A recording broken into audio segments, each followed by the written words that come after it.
Welcome everyone. Mohammad Miraj বলক, Italy. আজকের ভিডিওটা একটু অন্য টাইপের হতে যাচ্ছে।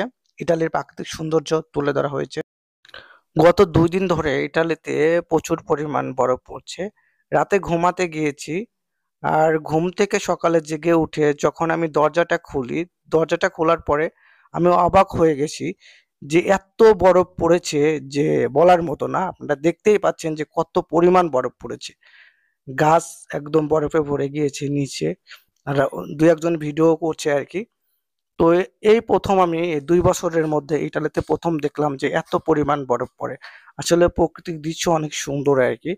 আর মহান আল্লাহ তাআলার সৃষ্টি সবকিছুই সুন্দর। আর ইটালিতে আসার পরে আমি এই দৃশ্যটা আমার কাছে অনেক বেশি ভালো লাগেছে আর কি।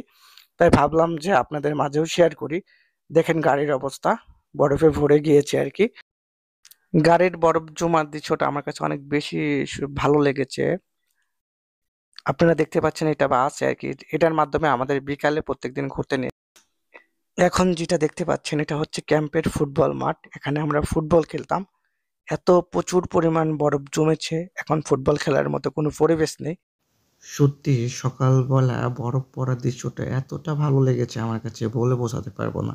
এজন্য আপনাদের মাঝে শেয়ার করলাম। তো আজকের মতো বিদায় নিচ্ছি, পরবর্তী দেখা হবে অন্য কোনো ভিডিওতে। সবাই ভালো থাকুন, সুস্থ থাকুন, নিজের প্রতি খেয়াল রাখেন। ভিডিওটা ভালো লাগলে অবশ্যই like and comment and subscribe করবেন। ওকে, আসসালামু আলাইকুম।